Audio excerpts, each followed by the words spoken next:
Hi everyone, कैसे हैं आप लोग। एकदम मस्त। मैं सत्यम राज यूट्यूब चैनल द ओनर्स में आपका स्वागत करता हूं। और बच्चों, बहुत दिन से वीडियो नहीं जा रहा था, लेकिन अब कंटिन्यू वीडियो जाएगा क्योंकि कुछ प्रॉब्लम में फंस गए थे, इसी कारण से वीडियो हम नहीं बना पा रहे हैं। लेकिन अब से कंटिन्यू वीडियो बनेगा। और आज जो हम लोग बात करने वाले हैं कनकेव मिरर। लेकिन कनकेव मिरर आया कैसे, उसके बारे में पहले जानने से पहले हम लोग कुछ चीज़ों को बेसिक पहले समझते हैं। तो देखिए, मैंने आपको बताया था कि मिरर किसको कहते हैं। तो मिरर के बारे में मैंने आपको बताया था कि देखिए कि अगर जो जिसका रिफ्लेक्टिंग सरफेस जो है वो प्लेन है, यानी इस तरह का जिसका रिफ्लेक्टिंग सरफेस है, यानी अगर जो ग्लास आप मतलब प्लेन ग्लास है और उसको यदि एक साइड पॉलिश कर दिए तो उसको हम लोग बोलते हैं प्लेन मिरर। यानी ये जो हो गया कि इसको हम लोग बोलेंगे प्लेन मिरर, जिसका रिफ्लेक्टिंग सरफेस क्या हो, प्लेन हो। ठीक है। और दूसरा जो मिरर होता है वो होता है स्फेरिकल मिरर।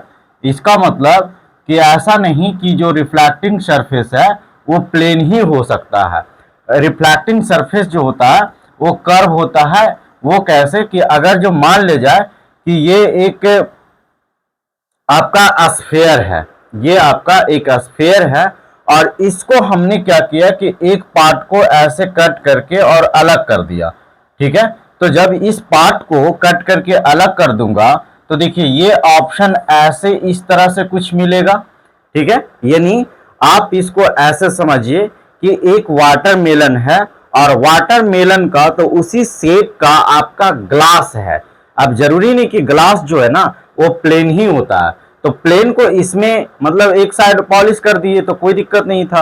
अब यहाँ पे क्या है कि जब इसको कट किए तो ये एक हमारा पार्ट मिला इस तरह का, यानी तरबूज को, वाटरमेलन को ऐसे करके कट कर दीजिए तो एक पार्ट इस तरह का मिलेगा। तो उसी तरह का इस तरफ यहाँ मिला और उसी तरह से हम लोग ऐसे भी इधर भी इसको कट कर सकते हैं और इसका पार्ट जो मिलेगा वो इस तरह का मिलेगा। ठीक है। अब यहाँ पे ऑप्शन है, क्योंकि इसमें देखिए कि अगर जो इधर पॉलिश कीजिए चाहे इधर पॉलिश कीजिए, बात एकदम दोनों सेम था कि दोनों सेम फीचर था, क्योंकि इधर भी उसी तरह का रिफ्लेक्टिंग सरफेस मिलेगा। और अगर जो इधर देखिए, मिरर का डिफिनेशन क्या होता है कि यदि ग्लास को हम लोग वन साइडेड पॉलिश कर देते हैं तो उसी को हम लोग कहते हैं मिरर। ग्लास को वन साइड पॉलिश कर देते हैं तो उसको हम लोग क्या कहते हैं, मिरर कहते हैं। क्यों? क्योंकि रिफ्लेक्टिंग ये लाइट, ये रिफ्लेक्शन ऑफ लाइट में हम लोग क्या करते हैं कि लाइट को बाउंसेज बैक करवाते हैं। तो अगर जो ऐसा मीडियम की हम लोग बात करेंगे कि जो क्रॉस ना करे, वो बाउंसेज बैक हो जाए, तो ग्लास यदि सिंपल रहेगा तो उससे वो क्या कर जाएगा, क्रॉस कर जाएगा।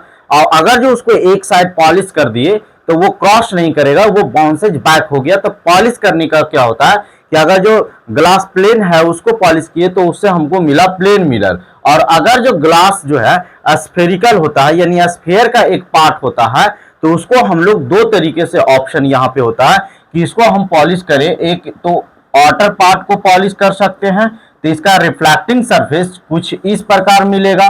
और दूसरी बात है कि अगर जो इनर पार्ट को हम लोग इसका पॉलिश करते हैं तो इसका जो रिफ्लेक्टिंग सरफेस जो होता है वो कुछ इस प्रकार होता है। यानी एक जो हो गया, आप ऐसे स्पून को देख सकते हैं, तो एक हो गया ये रिफ्लेक्टिंग सरफेस और ये हो गया, एक दूसरा हो गया ये रिफ्लेक्टिंग सरफेस। अब यहां से दिमाग में बात आता है कि ये जो है यानी स्फेरिकल मिरर दो टाइप के कह सकते हैं। यानी अगर जो देखिए, अगर जो इनर पार्ट पॉलिश, देखिए इसमें दो पार्ट होता है, एक इनर एक आउटर हम लोग कह सकते हैं। तो अगर जो आउटर पार्ट पॉलिश है तो इसको बोलते हैं कॉनकेव मिरर। यानी अब हम लोग कह सकते हैं कि मिरर जो है बच्चों वो दो टाइप के हो गया, एक कॉनकेव मिरर हो गया और एक दूसरा जो हो गया, अगर जो इनर पार्ट के पॉलिश, याद रखिएगा इनर पार्ट के पॉलिश किए तो उसको हम लोग बोलते हैं कॉन्वेक्स मिरर। ठीक है, उसको हम लोग क्या बोलते हैं, कॉन्वेक्स मिरर। एक हो गया कॉनकेव मिरर और एक हो गया कॉन्वेक्स मिरर। यानी अब आपका दिमाग में ये बात चलना चाहिए कि मिरर जो होता है वो दो टाइप का होता है, एक प्लेन मिरर और दूसरा स्फेरिकल मिरर। स्फेरिकल मिरर भी कितना टाइप का, दो टाइप का, एक हो गया कॉनकेव और एक हो गया कॉन्वेक्स। तो जैसा कि आपने थंबनेल में देखा था कि हेडिंग जो हमारा था वो कॉनकेव मिरर का, यानी अब हम लोग इसके बारे में बात करेंगे, इसके बारे में कि कॉनकेव मिरर होता क्या है। तो कॉनकेव मिरर में हम लोग बात अब करना स्टार्ट करते हैं। तो देखिए, जैसा कि अभी मैंने बताया कि टाइप्स ऑफ प्लेन मिरर, यानी टाइप्स ऑफ प्लेन मिरर की बात किया मैंने, ये सॉरी स्फेरिकल मिरर, और इसी में मैंने आपको समझा रहा था कि ये दो टाइप का होता है। एक देखिए, ये हो गया एक कॉनकेव मिरर, और सॉरी, अच्छा, एक उसको उल्टा कर लीजिए, एक कॉनकेव मिरर होता है और दूसरा जो होता है वो होता है आपको कॉन्वेक्स मिरर, ठीक है। तो लेकिन इसमें कन्वर्जिंग कन्वर्जिंग है, तो एक कॉन्वेक्स मिरर होता है और एक कॉनकेव मिरर, तो ये यहाँ पे गलती है।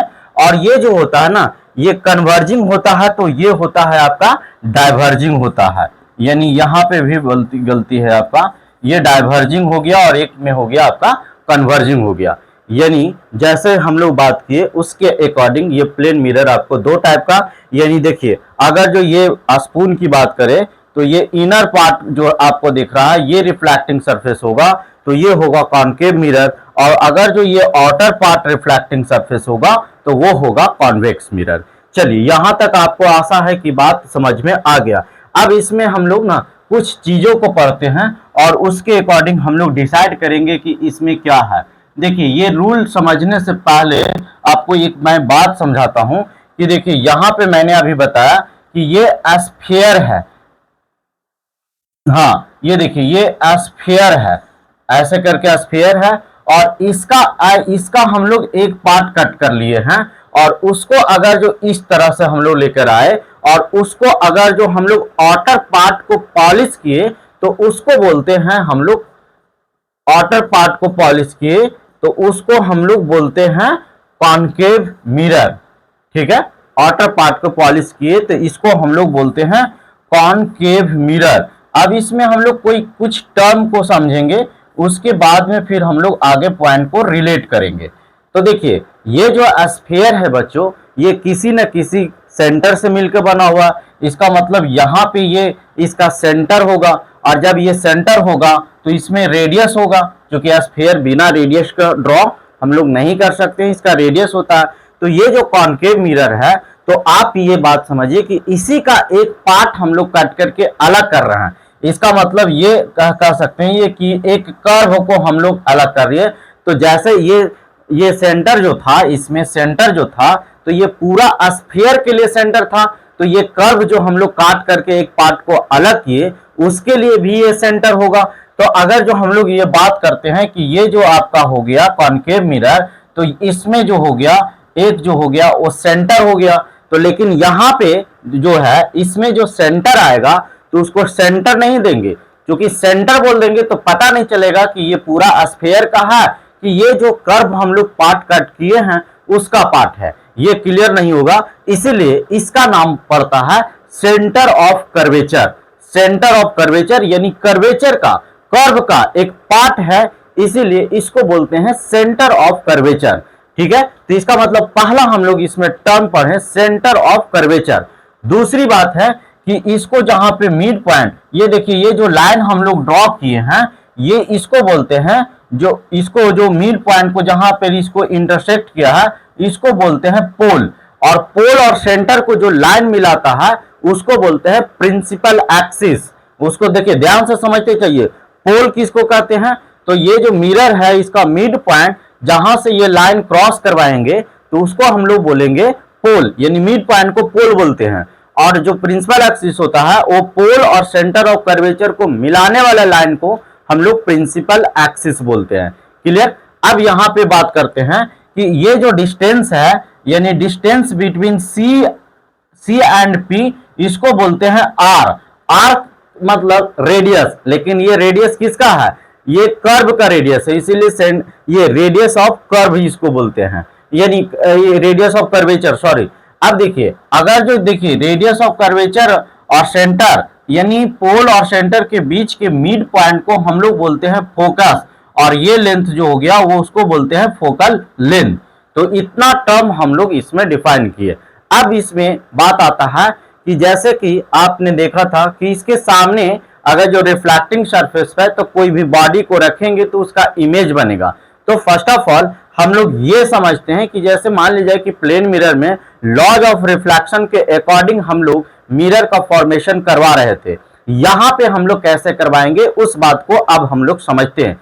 तो first of all concave mirror में इमेज फॉर्मेशन से पहले हमारा एक बात है कि उसमें हम लोग रूल सीखते हैं कि लाइन कैसे ड्रॉ करेंगे। यानी रूल में हम लोग ये बात करेंगे कि कोई लाइन जो है यानी रिफ्लेक्टिंग सरफेस रिफ्लेक्ट होने के बाद वो कहां से क्रॉस करेगा, कैसे क्रॉस करेगा, पहले इस रूल के बारे में बात करेंगे। और जब हम लोग इमेज फॉर्मेशन की बात करेंगे तो उसी रूल के अकॉर्डिंग हम लोग सारा जो डायग्राम ड्रॉ करेंगे। तो देखिए पहला अगर जो बात करेंगे तो हमारा पहला जो है रूल नंबर 1 वो क्या कहता है, जैसे कि अभी मैंने आपको बताया कि कॉनकेव मिरर में कौन कौन सा पॉइंट क्या होता है। तो अगर जो इसमें बात करें तो अगर जो ये C है तो यहां पे हम लोग इसका मिड पॉइंट में हम लोग बात कर सकते हैं कि ये जो है वो F है और ये आपका हो गया P।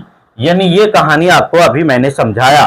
तो पहला रूल कहता है कि अगर जो कोई रे, यानी रूल नंबर 1 याद रखिएगा, इसी रूल के अकॉर्डिंग हमने क्या करेंगे, इमेज फॉर्मेशन में आपको डायग्राम ड्रॉ करके मैं दिखाऊंगा। इसीलिए रूल बहुत ध्यान से समझिएगा। रूल नंबर 1 का कहता है कि अगर जो कोई रे अगर जो मान ली जाए कि देखिए हम लोग किसी भी टॉर्च को जलाएंगे तो उसको इंसिडेंट कहेंगे। ये हमने प्लेन मिरर में बहुत अच्छे तरीके से मैंने बात किया हूं। तो अगर जो कोई रे इंसिडेंट होता है प्रिंसिपल एक्सिस के पैरेलल, यानी रे को हम लोग इस पे अगर जो इंसिडेंट करवाए और वो करवा दिए प्रिंसिपल एक्सिस के पैरेलल, तो अब आपका दिमाग में बात आता है कि इससे जब स्ट्राइक करेगा तो स्ट्राइक करेगा तब बाउंसेज बैक होगा। तो ये किस तरह से बाउंसेज बैक होगा, तो पहला रूल आपको याद होगा कि अगर जो प्रिंसिपल एक्सिस के पैरेलल जाएगा तो वो जब भी क्रॉस करेगा तो वो फोकस से होकर क्रॉस करेगा।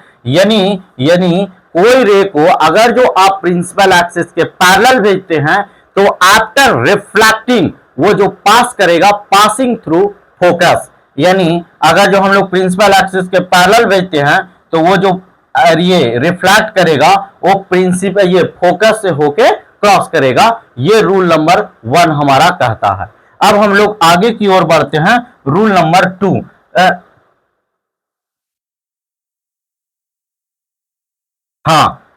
अच्छा, यानी यहां रूल नंबर 1 था और उल्टा हो गया है, तो कोई बात नहीं। अगर जो इसको मैं C लिख देता हूं और इसको F लिख देता हूं तो ये अगर जो हमारा प्रिंसिपल एक्सिस के पैरेलल जाएगा तो ये फोकस से होके क्रॉस करेगा। ये रूल नंबर 1 था।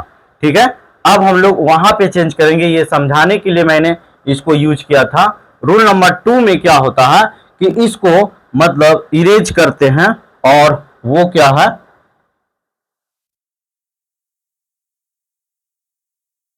चलिए, यानी रूल नंबर 2 जो है वो दूसरा है, तो इसको हम लोग ड्रॉ करके आपको बताता हूं कि कैसे होता है।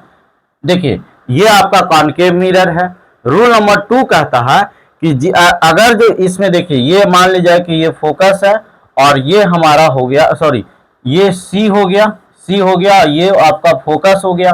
तो रूल नंबर 2 कहता है कि अगर जो किसी रे को आप फोकस से होके क्रॉस करवाइएगा, यानी हमारा मन हुआ कि हम रे को ऐसे इस प्रकार भेज दे, यानी इसका चेंज कर लेते हैं।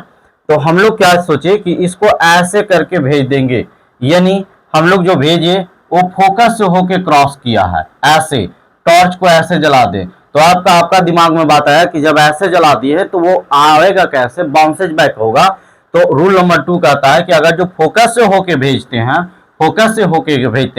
तो आफ्टर जो रिफ्लेक्टिंग होगा वो प्रिंसिपल एक्सिस के पैरेलल हो जाएगा। यानी अगर जो आप ऐसे इस बात को भेजते हैं तो वो रिफ्लेक्ट जो करेगा वो प्रिंसिपल एक्सिस के पैरेलल। पहला क्या था कि अगर जो प्रिंसिपल एक्सिस के पैरेलल भेजते हैं तो रिफ्लेक्ट करने के बाद जब भी क्रॉस करेगा तो फोकस से क्रॉस करेगा। दूसरा जो है अगर जो फोकस से भेजते हैं तो प्रिंसिपल एक्सिस के पैरेलल होगा। अब हम लोग थर्ड पे बात करते हैं। थर्ड में अगर जो देखिए ये हो गया आपका C और ये हो गया F। यदि किसी रे को अगर जो सेंटर ऑफ कर्वेचर से भेजते हैं, यानी C से आप पास करवाते हैं ऐसे करके, तो आपको याद होना चाहिए कि अगर जो C से पास करवाते हैं तो उसी पाथ पर ये जो होगा वो बैक हो जाएगा। यानी सी से भेजते हैं तो सी पे ही वापस बैक हो जाएगा, यानी ये जाएगा ऐसे करके और ये वापस यानी सेम पाथ पर रिटर्न आएगा। तो आपका क्वेश्चन भी बन सकता है कि कौन सा रूल नंबर में आपका पाथ जो होता है वो सेम होता है, तो रूल नंबर 3। अब देखिए रूल नंबर 4 नहीं है, लेकिन मैं आपको समझा देना चाहता हूं कि अगर जो ऐसी कभी कभी देता है कि अगर जो मान लीजिए कि जितना एंगल बना के ये प्रिंसिपल एक्सिस के साथ इंसिडेंट करवाइएगा उतना ही एंगल बना के प्रिंसिपल एक्सिस के साथ में क्या करेगा, रिफ्लेक्ट कर देगा। तो ये हम लोग बच्चों रूल को हम लोग बहुत अच्छे से समझे और रूल नंबर 1, 2, 3 और 4 की बात किए। रूल नंबर 1 कहता है, आपको फिर से मैंने एक बार रिपीट करवा देता हूं। रूल नंबर 1 कहता है कि अगर जो प्रिंसिपल एक्सिस के पैरेलल कोई रे को अगर जो आप भेजते हैं तो वो जो रिफ्लेक्ट करेगा, तो वो जब भी रिफ्लेक्ट करेगा तो फोकस से क्रॉस करेगा। अगर जो आप फोकस से भेजते हैं तो वो जो रिफ्लेक्ट करेगा वो जब भी रिफ्लेक्ट करेगा तो प्रिंसिपल एक्सिस के पैरेलल हो जाएगा। अगर जो सेंटर ऑफ कर्वेचर से भेजते हैं तो उसी पाथ पर वो बैक हो जाता है। अगर जो हम लोग प्रिंसिपल एक्सिस से जितना एंगल बना के इंसिडेंट करवाते हैं उतना ही एंगल बना के रिफ्लेक्ट होगा। तो अगर जो आपको ये रूल बहुत अच्छा से समझ में आ गया और मैंने कनकेव मिरर को बहुत अच्छे से समझाया, अगर जो आपको समझ में आया तो वीडियो को लाइक कीजिए, सब्सक्राइब कीजिए और शेयर कीजिए। और इन्हीं बातों के साथ मैं जो है जय हिंद जय भारत।